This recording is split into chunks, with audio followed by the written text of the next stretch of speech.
Welcome to the 16th episode of the Tiny Nimble Podcast, a show all about mobile gaming hosted by myself, Tiny Little Games, and fellow YouTuber the son of Odin himself, Nimble Thor. In this episode, we will be discussing Supercell's ambitious future, or is it really that ambitious? We will also be diving into an update to the Google Play Store developer policies, and try to decipher how this may affect both developers and consumers. So we hope you'll enjoy this episode. Leave a like, subscribe, and rate this podcast if you're listening or watching on a platform where that's possible, because this is going to be a great episode, because they're all great episodes, right? But before we get ahead of ourselves, let's kick things off with our righteous recommendation of the month, and I'm interested to hear what Nimble Thor's been up to. Nimble, what's the best or most interesting thing you've been playing lately? Well, thank you for asking.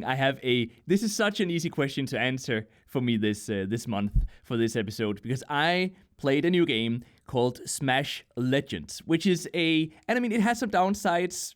We'll get to that, but let me first hype you up here. It's a fun, real-time multiplayer 3D brawler that reminds me a lot of Super Smash Bros., which I used to play on my neighbor's Nintendo 64 when I grew up. Okay. And I had so much fun playing that. Have you ever played that, Super Smash Bros.? Oh, yes. I was a big fan during the Nintendo 64 days, just like you. Perfect. Yeah, I was wondering, because some people prefer Melee, I guess, but yeah, I played the Nintendo 64 version. Okay, so it's not exactly the same game though. I mean, Smash Legends is a 3 versus 3 game, although it does actually also have 1 versus 1, but the most common mode is the 3 versus 3 game mode, and you fight using your favorite hero, which is then leveled up the more you use it and the more cards you get for it. So the progression system here, think of it like in Supercell's Brawl Stars, basically. You get cards, and then you level up your heroes, and they grow stronger, and they may unlock new abilities and things like that. So the goal is basically, and this is why it reminds me of Super Smash Bros., because the goal is basically to do as much damage to the opponents as possible,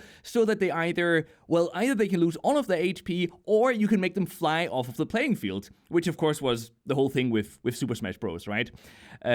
So I'm really liking the core gameplay of this game. Now, the monetization does definitely allow paying players to progress faster, but I still just had so much fun playing the game that it's still an easy recommendation, and I think people should go check it out if they like what they've been hearing here. The biggest issue right now, I think, is not so much the monetization in itself, but rather that there aren't enough players. So that means that matchmaking, after you played for 10 or maybe 15, 20 hours or so, you've sort of gotten up there in the ranks. You're starting to become better at the game, you're starting to get up there, and then you will start meeting some people that have paid to progress faster, and they have better heroes than you, or higher level heroes than you, and so those heroes are stronger.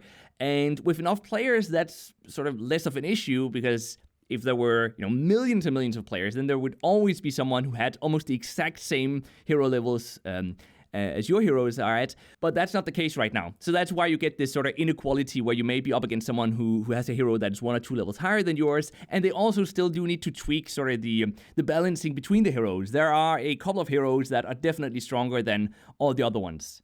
So there are some downsides, but still, it's just a really fun game, and I think playing it casually and then just sort of crossing your fingers and hoping that the developers will update it is the way to go right now. That's how I'm playing the game currently, at least. So, I don't know, have you played it yet? I haven't played it, and I was thinking about playing it probably for a video in the next week or so it's funny that you actually bring it up. And what I'm hearing from you is if there's not enough player base, everyone listening to the podcast right now needs to download Smash Legends. Let's get that player base up. And see, they're not even paying us. And they're not even paying us. Again, the Tiny Nimble shill cast, because we shill. Yeah. Without being paid. We're bad at it, Yeah, we're very bad at it. We're very inexpensive advertisers here. So what is your recommendation then? My tiny recommendation is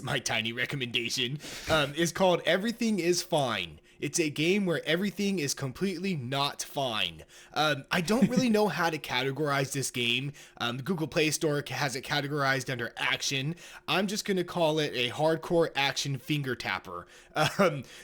Okay. It takes some explanation here. So you have the game. It's in landscape mode. Half of the screen is a map of the full landscape broken up into squares. The other side of the screen is going to portray the square that you actually tap. So it like zooms into that portion of the map. So there's monsters on the map, there's pickups on the map, so you got to tap the monsters to destroy them. Then you have to tap on like little fireballs to collect ammo. You have to tap on little blue things to like get upgrade material. And it's all like 2D, hand-drawn art style, very creepy looking, like with these monsters that look kind of grotesque and stuff. But the game is super hardcore challenging, because if you tap a section of the map and you don't realize you forgot to tap it to move your character there, he can be getting eaten by monsters on a totally different part of the map. So you have to continuously tap back and forth between the one side of the screen to the other to avoid monsters, to attack them, to collect resources, and the goal, of course, of each stage is to just eliminate all the monsters. So once all monsters are destroyed, you beat that stage, you go on to the next stage, you can upgrade in between or buy power-ups, and then you just kind of continue on. So it's very unique. I don't think I've ever played a game like this on mobile, to be honest.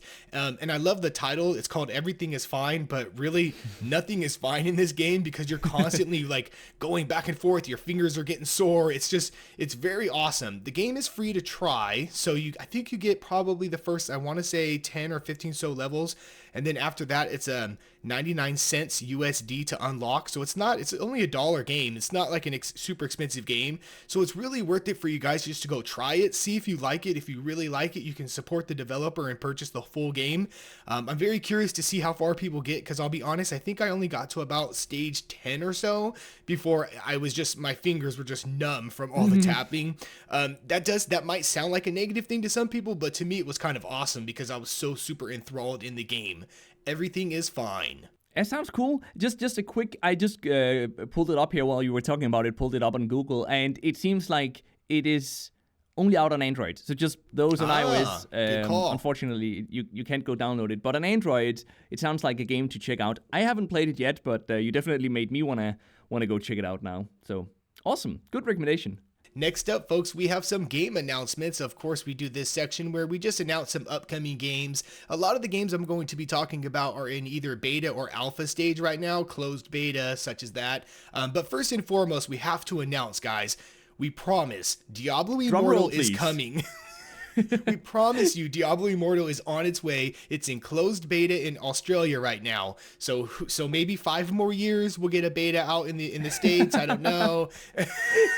Maybe we'll get a demo. Who knows? But Diablo Immortal is on its way, folks. Well, it's good news. Good news. Yeah. So those in Australia can go play it at least. And then they can tell us how it is, and I can go watch gameplay footage, which is what I do. I feel like I watched enough gameplay footage. I can just review the game now. Yeah. I've heard good things about it, though, like from the Australia beta. Like, people are pretty optimistic about it overall. Oh, that's good. Yeah. No, they've made a lot from what I've seen from early footage compared to what I've seen like more recent footage. They've made a lot of tweaks, and we've talked about this in previous podcasts, how we feel like they spent the extra time tweaking the game, making it a better experience. And so far, it seems like all of that stuff is coming. Yeah, that's good news. I mean, thankfully, they haven't been doing nothing for years. Yes, they haven't just been sitting on their hands doing nothing. And then our next announcement we have, which is a pretty big announcement, I believe so. EA has announced Battlefield for mobile. Now, I know you mentioned, that you're a big old school Battlefield fan. I am. Battlefield was the first, I want to say sort of the first true shooter experience for me on PC back in the day.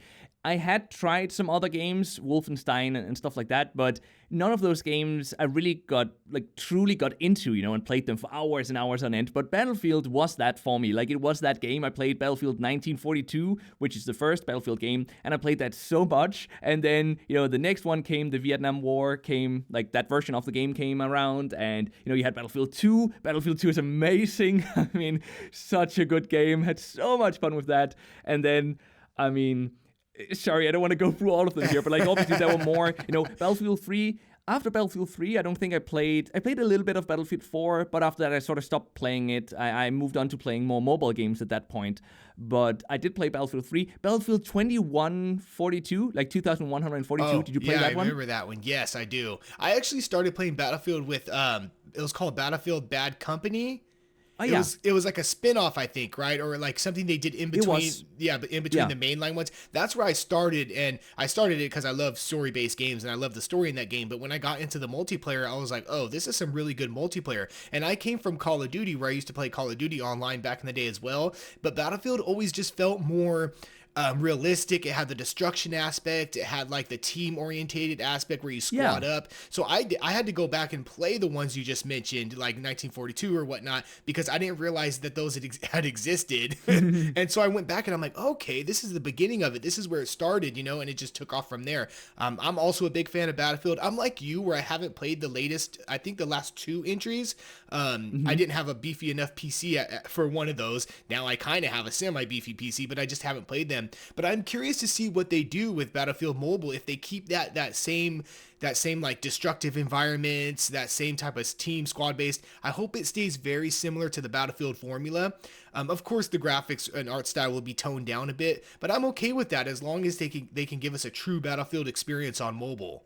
Yeah, I really hope the same. Hopefully they're going to be able to do the same as Fortnite, Fortnite successfully just directly ported the same game with crossplay even. So maybe not that.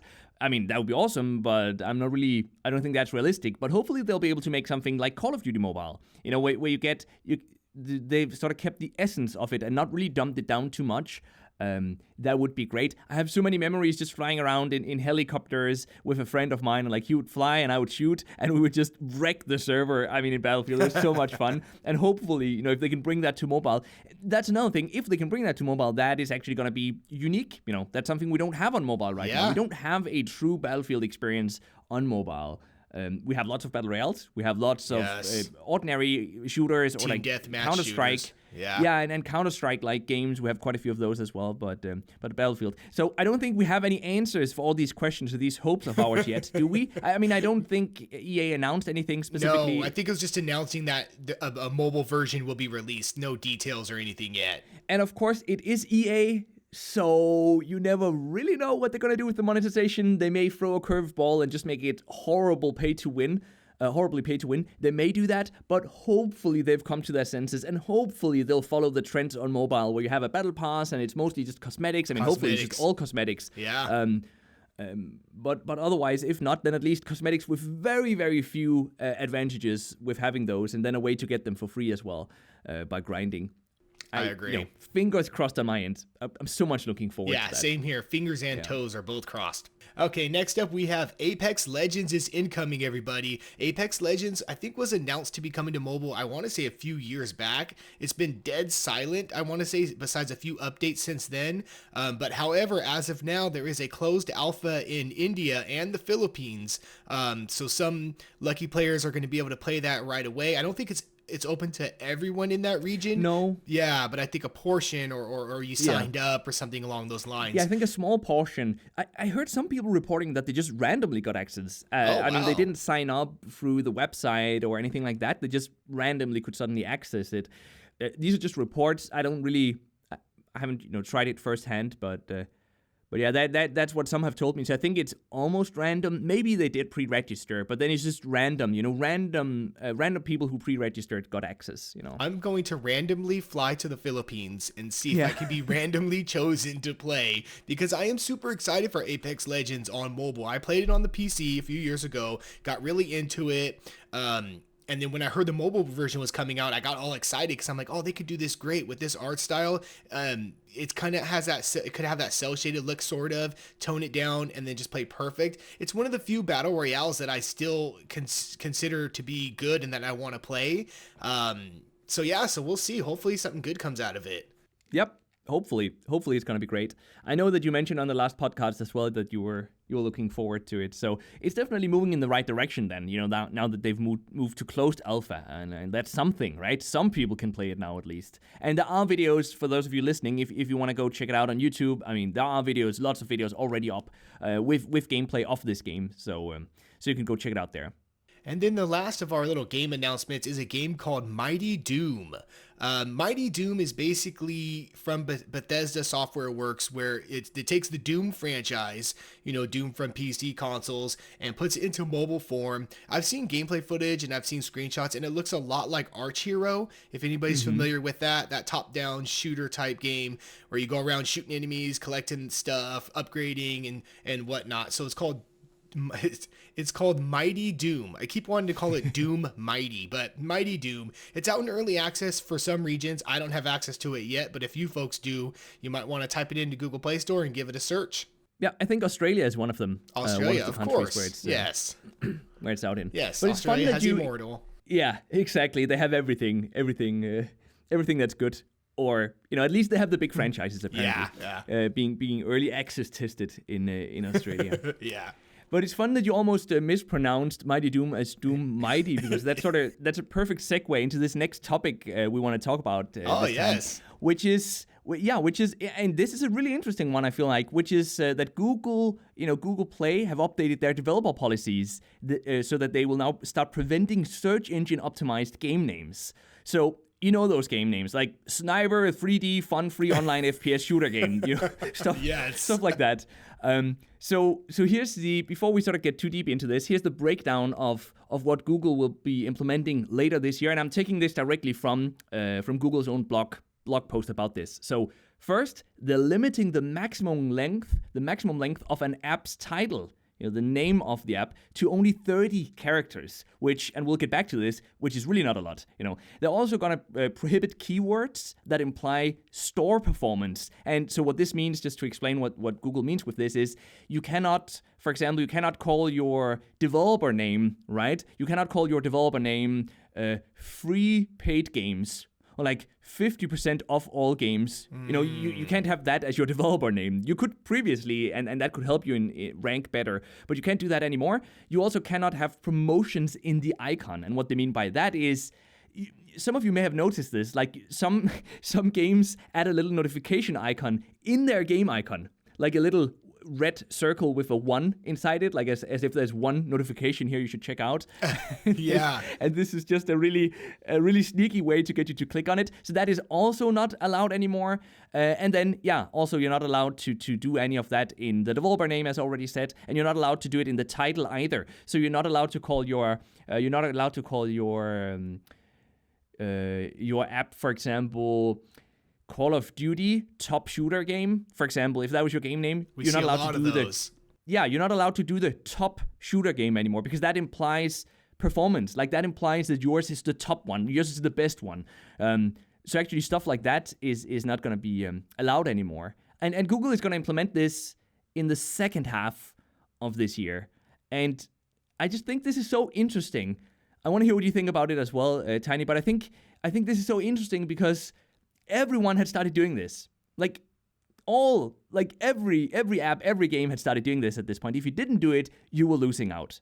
Yeah. Right? Yeah. I mean, you see a lot of this. You see a lot of the, like you said, Sniper 3D, fun, free game, awesomeness game, and like you see a lot of it. Okay, so for the average person or just people like us who play a lot of mobile games, we know right off the top, it's not the top shooter game when they put that in the title. Like, we get that, but there's also a lot of consumers who just might not be oblivious to the fact that that's not what it is. So I get them trying to trying to take away the misleading aspect of certain games or what certain developers are trying to do. I can understand that aspect. But for certain games or certain developers, that it's going to be very tough. Like, you might have a game, I mean, let's just say a Japanese RPG, they have long titles, and they don't have those long titles because they're trying to mislead anybody. They have them because, like, the title might be, I don't know, something like Skyward, something, and then it has like a subtitle or something, or a title next to it. And those are going to be way over 30 characters. And now these developers are going to have to totally change either the name of their game or hyphenate the name of their game and maybe put the full title in the description part. I mean, there's going to be some workarounds I can see happening for this. And it affects more than just video games and developers. I mean, you have a prime example of the app that you have, the mini review app, if you want to talk about that. Yeah, so mini review. I mean, my app, which is out only on Google Play, unfortunately, but we're working on a website version of it. And for those who don't know, it's a games discovery app, so we review games on there. But it's called, on Google Play, we called it, because people, I mean, the name is mini review, right? But you also want to sort of contextualize that. So we called it mini review, best Android game reviews and gameplay, because that is literally what you get. You know, we didn't try to trick people into downloading it, but it's just, hey, this is an app that includes what we consider to be the best Android game reviews, the best Android games, and then we have reviews and gameplay of those games. So it's sort of a descriptive title, but this is also, I mean, that's way too long. We can't even, that's, I don't know but the exact number, but it's like 60, almost 70 characters. We won't even have enough to call it mini review Android game reviews anymore. That's already over 33 characters. And I think, I'm super biased, of course, here, but I think calling it mini review Android game reviews should be fine. I mean, that's sort of a description of what it is. Yeah. But I guess Google doesn't want that anymore, and so be it. So we have to change it. But it's not just, my specific app. Thank you for bringing that one up. You like how I did that? I'm so I could chill that here. But also look at apps like Spotify, all right? So we're not talking about sniper 3D fun shooter clash games. But Spotify, I mean, if you pull up Spotify right now, at least as of the recording of this podcast, if you pull it up on Google Play, it's called Spotify Listen to Podcasts and Find Music You Love. That's the title of the name, right? Which I think is like 80 or 90 characters almost. So they will probably also have to change that to just Spotify or Spotify Find Music and Podcast. I think even that is too long, but maybe Spotify Find Music or something like that. Yeah, maybe Spotify Find Music. I mean, and when it comes to Spotify, I feel like they'll have maybe an easier time because that brand recognition is there. You see Spotify, Absolutely. You know what it is. But for other games or other developers or apps that are trying to get their name out there, it is going to be difficult for them to make that transition to lowering it. Like you said, 30 characters sounds like a lot, but in the end, when you start typing out what you want to type, it goes really fast. It really does. I mean, really 30 characters is almost some passwords nowadays, some password requirements. Yeah. But I'm actually already seeing some apps that have already changed. I mean, Reddit, I think I recall Reddit being called more than Reddit at some point. They also had Reddit funny images and GIFs or something like that. I think they had that at least. Or maybe it was 9gag. I think 9gag has, I'm pulling it up here, 9gag funny GIFs, pictures, fresh memes, and viral videos. Oh, that's going to have to change. Yeah, that's going to have to change for sure. Well, we were talking about this in the pre-show, and I definitely want to bring it up because the reason why they're doing this, of course, is to stop to stop developers from misleading the consumers, from the consumers just downloading an app because they think it's the best or think that there's this free in-app purchases they're getting or something along those lines. But if they want to take it to the next step, I really think in the end they can use it to start preventing clickbait images for the games that are on there. So that, you go on the Google Play Store, you look at a game and you look at the thumbnails or the screenshots of the game, and most of the time you don't even see gameplay. You'll see cutscenes, or you'll see text images of two characters talking, and you have no idea what the gameplay of the game is. I mean, that's part of the reason why I started my channel, was because I would download these games based off Google Play images or reviews and be like, this is nothing like the game. So I'm wondering if eventually this policy here doesn't do this, but I wonder if eventually Google will start catching on and maybe using it to say, okay, now you can't have images that you got to have images that show actual gameplay, real gameplay, or your ads have to be real ads or whatnot. Because when you go on Facebook and you see those ads too for certain games, I know this is out of Google's hands when it comes to that, but they'll show gameplay footage that's not even the game. It's totally different game. Yep. So I'm wondering if eventually we're going to start getting there, because honestly, I see that as a good thing when it gets to that point. That would be great. I mean, preventing fake ads and preventing fake gameplay images, or images that at least are maybe not fake, but they're promotional pieces. They don't have anything to do with the actual gameplay. Removing that from Google Play would probably be nice, but I guess it's difficult to make a rule around that, because what is too much? What is too?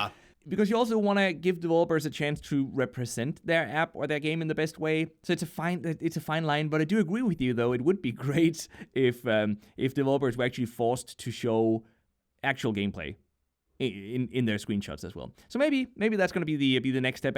But this is an issue both on Google Play and the iOS App Store. I think the iOS App Store is a bit more strict about game names. At least when I look it up, I don't see some names are long, but most of them are shorter. I have a sense, at least I get this feeling that most of them are shorter. So I think this has been a policy of Apple's for a while that they've been enforcing.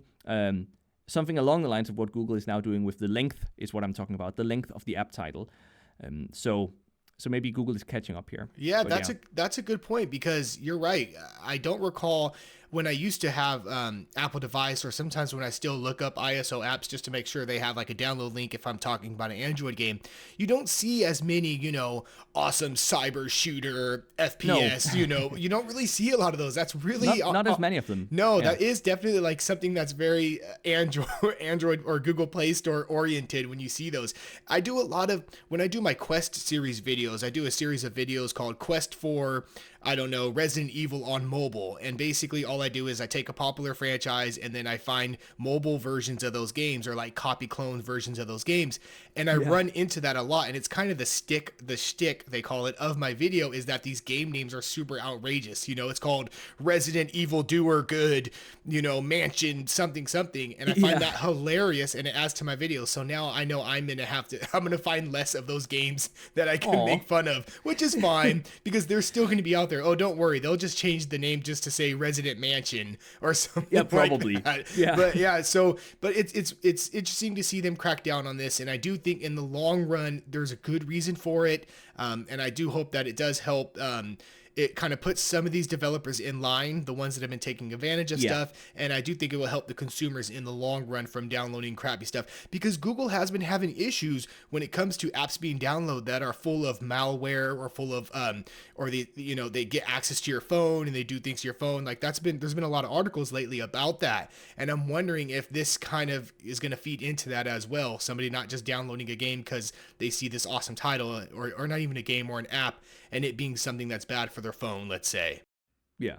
I mean, it certainly doesn't make that situation worse. I mean, it can only help. So, exactly. But I've always wondered why Amazon allows it, though. So sorry to sort of jump a bit away from mobile gaming here for a sec, but if, you go to Amazon, right? And you search for any product, and it will always use the full allowed length of, characters in the name of whatever product you're buying. You're buying a swimming pool, and it will say swimming pool, best big tank swimming pool, blah, blah, blah, so and so many liters or ounces or whatever you use. It will use the full thing, like the full length of the title. And it makes browsing Amazon such a mess.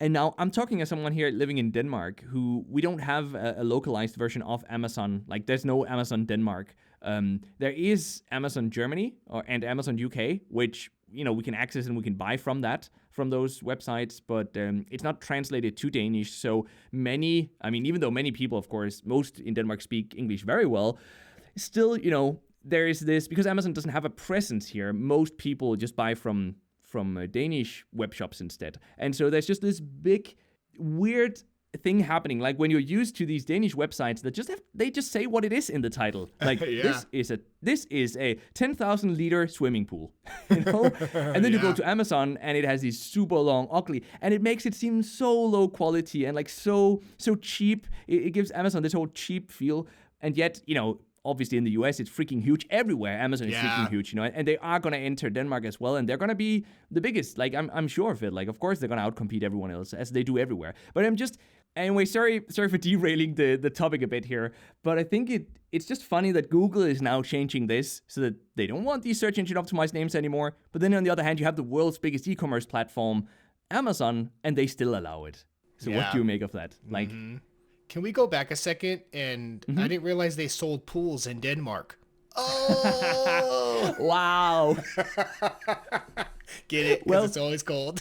Yeah, listen, they do sell them. Oh, okay. I didn't say that people used them. Oh, okay. Yeah, that makes sense. No, but really, on a serious note, do you guys have hot summers, or do you guys have, what's the highest temperature you would get?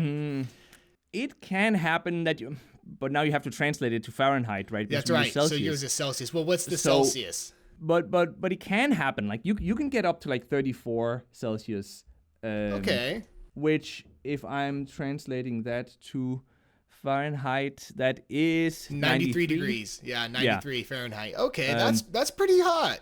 I mean, it can go a bit higher as well. I mean, obviously, if you look up, like, what is the highest temperature in Denmark the past 10 years, I'm sure it's higher than that, a bit higher than that. Yeah.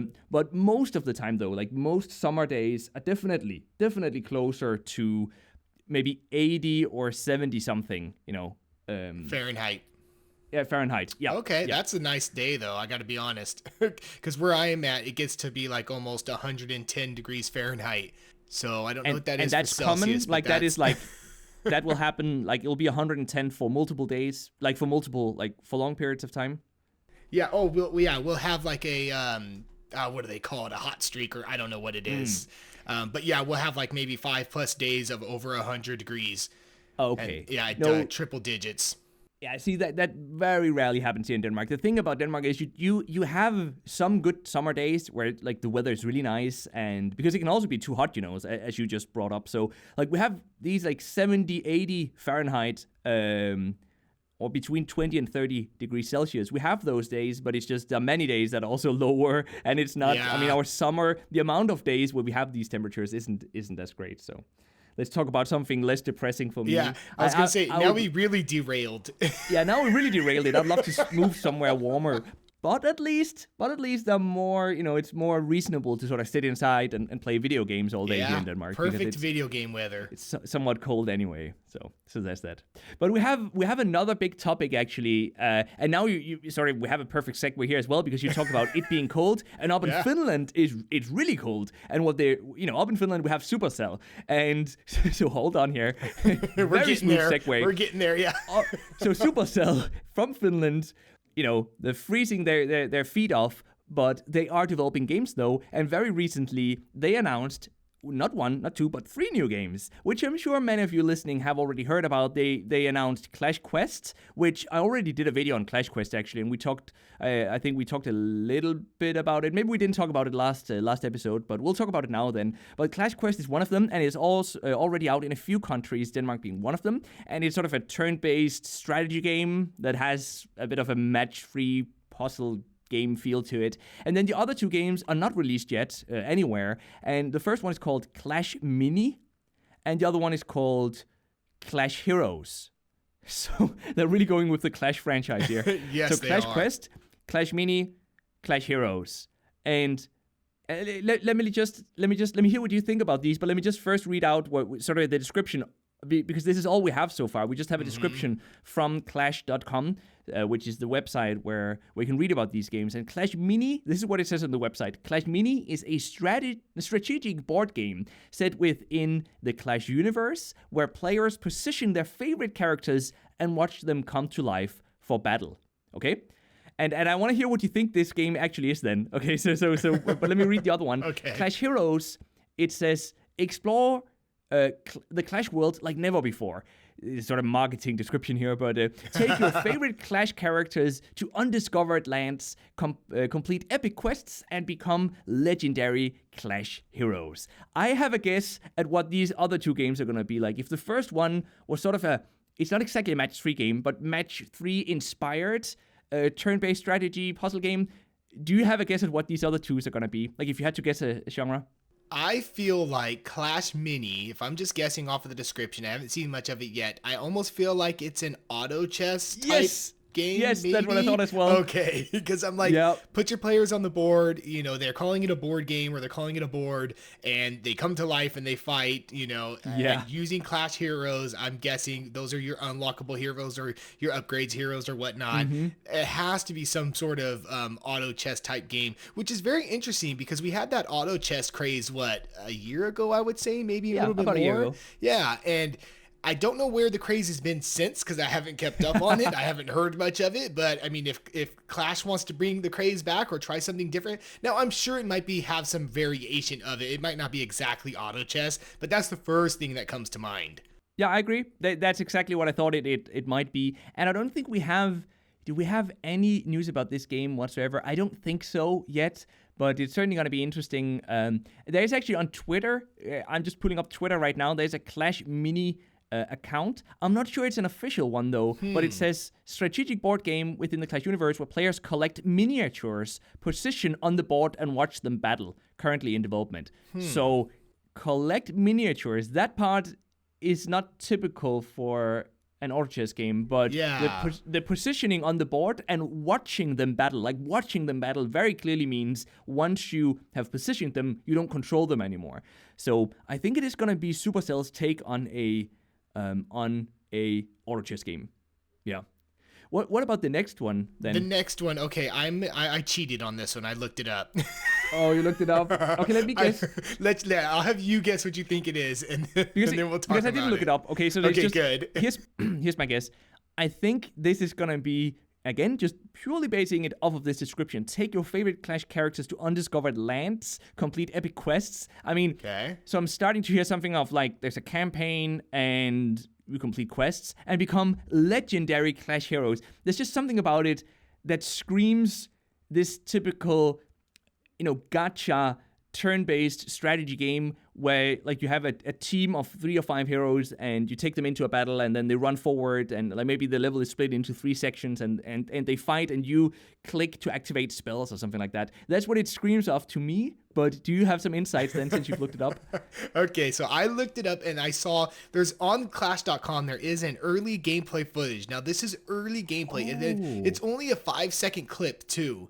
But what it looks like, I like where you're going with that because that's what I was originally thinking. I was thinking of like maybe some sort of turn-based strategy type, maybe RPG-ish game with quests and whatnot. It looks to be almost like a top-down isometric, thumbstick-driven fighter or battler. Almost, I want to say almost like a Diablo-esque type thing. Where you actually have a thumbstick, you move your character around, you hit the button to punch, you hit for specials, you fight enemies. A game we've seen a million times on mobile. Interesting. But it's more of one of those traditional type, top-down adventure type, maybe RPG type games is what I'm looking like. Those ones where you have like combos that you push the 3 different buttons, you unlock more special abilities. That's what it looks like to me. Yeah, I pulled it up as well now, this little video clip of 5 seconds that you talked about. And I agree. I mean, I was completely wrong. It is definitely, it actually gives me a bit of an Archero feel. A little bit. Like, not there completely, you go. But it's just there's something about it that seemed like you would move from dungeon to dungeon or maybe dungeon is the right, but like section to section of a level, which is what you do in Archero. But yeah, it could be more of a Diablo-like thing where you're like, you trigger abilities. It had a joystick, right? So you have a joystick. It does have a joystick, yeah. Yeah. Interesting. That one I'm really looking forward to then. Which Clash I was Heroes. just going to say, out of all 3 of them, from what I've seen and what you've talked about, I want to say Clash Heroes looks like the most interesting to me because I remember when Clash Royale, right? Clash Royale, wait, no, which one? Sorry, there's so many Clash of Clans first came out. Yes. Me and my brother used to play it, and I always thought, wouldn't they be cool if they took these characters and put them in like, I don't know, more of a single player like dungeon type game or a dungeon crawler type game. And I really said that. And then here we are years later. I'm talking 6-7 years later. And it looks like that's kind of what they're doing with it. They're going that route. So I'm out of all 3 of them, I want to say I'm more excited about this one. Yeah, absolutely.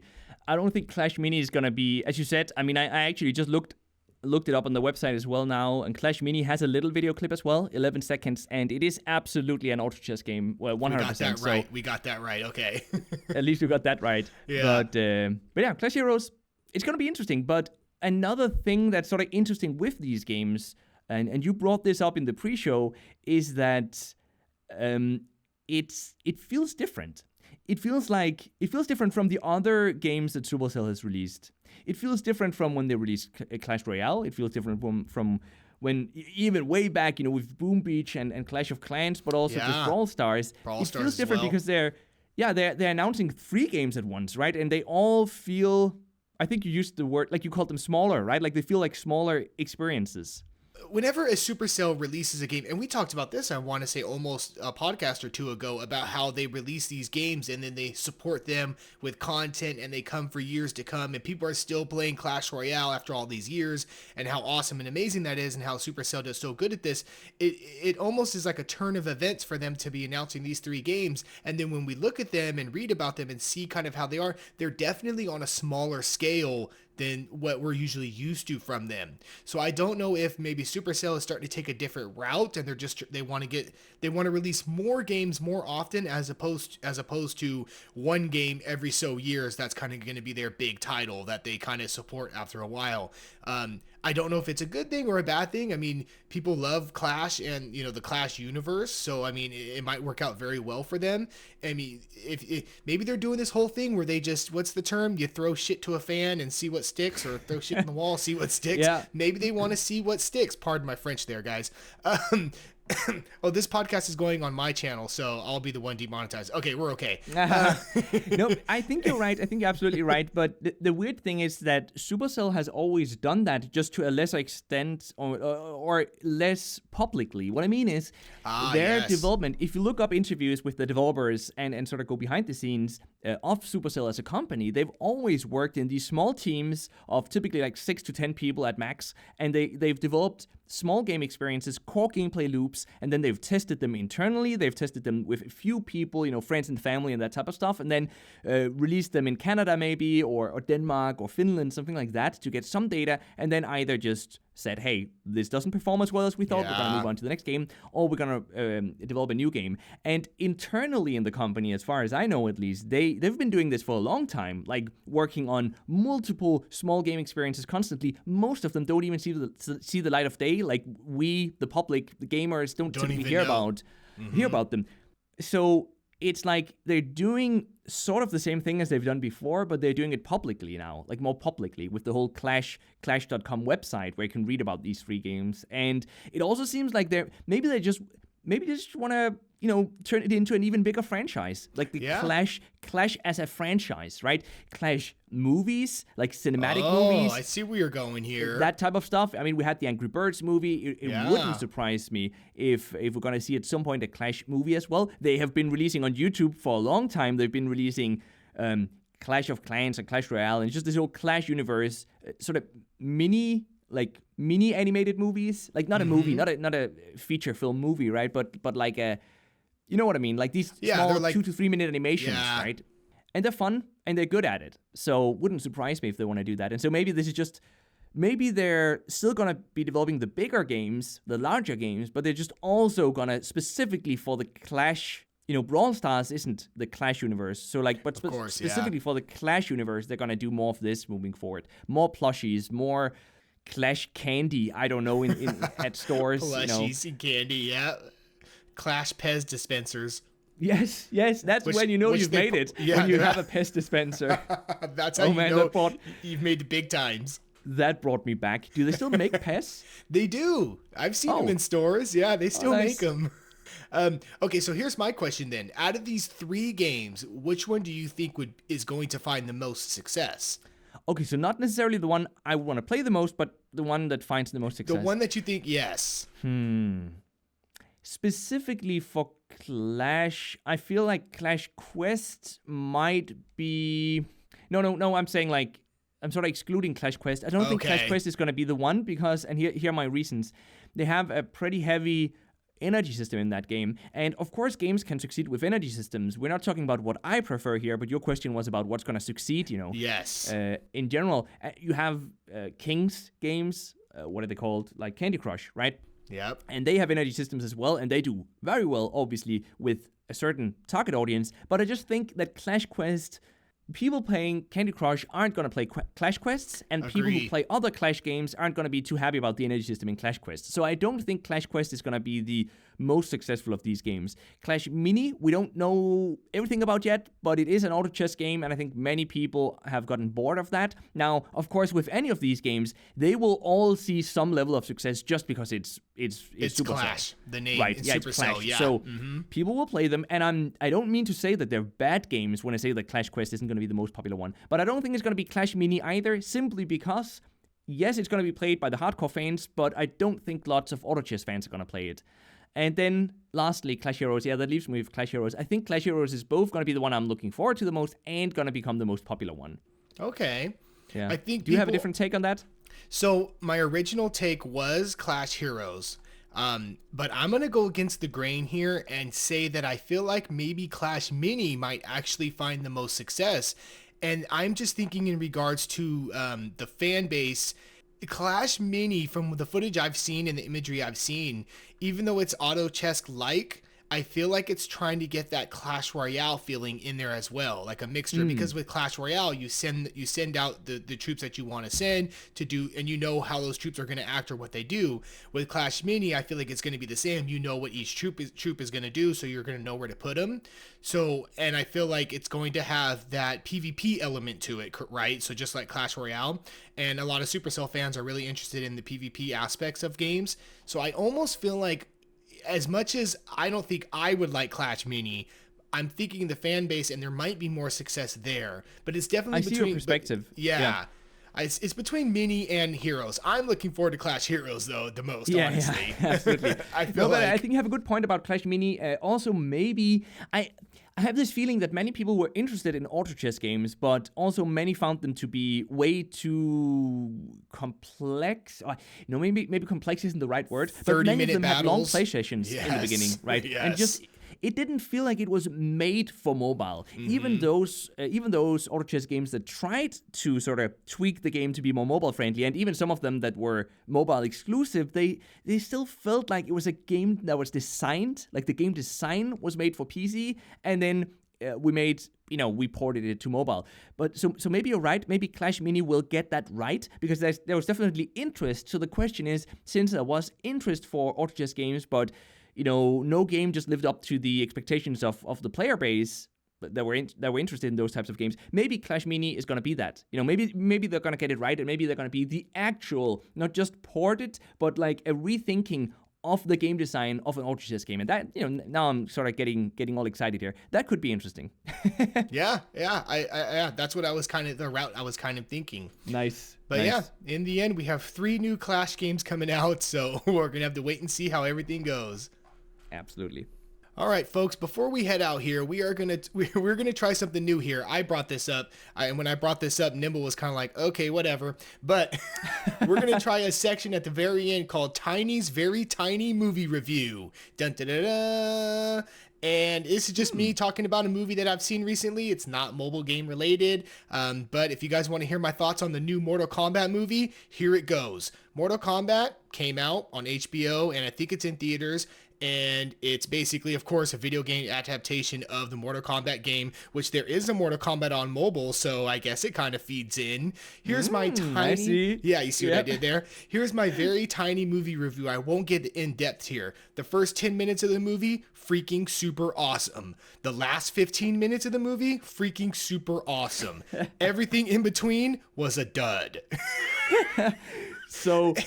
It should have been a 25-minute movie. It should have been a 25-minute movie. Basically, the first 10 minutes introduces Scorpion and Sub-Zero, and then I won't spoil the end of it, but it continues that introduction kind of from the beginning, and then the whole middle was a full thing of bad acting.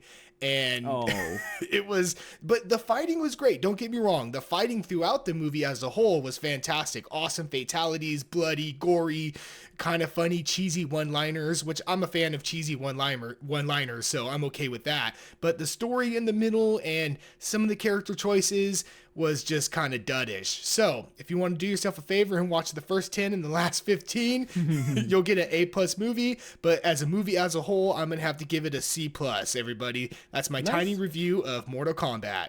So I guess it's worthwhile asking then what you guys thought of that. Would you like a tiny movie review at the end of these, or towards the end, or somewhere in these podcasts moving forward? And in fact, if you have any sort of suggestions for segments we should include, we're all ears. One of you guys suggested last time that we should talk about Supercell's new game announcements, and so we just did that at length.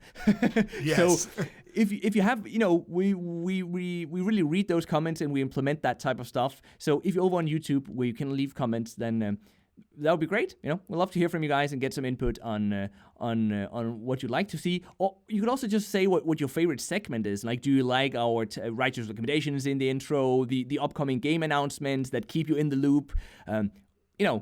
What has been your favorite segment so far? Do let us know in the comments if you're over on YouTube. See, and that's why I did this, Nimble, so that way they can say, oh, I like that or I don't like that, and then we'll have new segments. That's perfect. Yeah, thank you very much. Timing. Yeah. In case you're wondering. The show. Yeah. That's my only contribution, so. Yeah, exactly. Absolutely. So with that, we're going to wrap the show up. But before you leave, be sure to let us know what you thought about this episode in the comments below. Leave a rating on your favorite podcasting app. It would really mean the world to us and the podcast. And if you don't know what to go play now, you can always find lots of great recommendations on our YouTube channels by searching Nimblethor or Tiny Little Games. Our mobile gamer Discord server is also still fired up. So if you're looking for a place to just hang out and chat about mobile games, we hope to see you there. And that's all there is to say, so we hope you all have a great rest of your day, and we'll see you on the next episode. Bye. Bye-bye. Oh, you didn't say bye. I said bye-bye. Oh. I said bye-bye. Oh, I must have missed it. Okay. You see how disappointed I was that I didn't hear you say bye?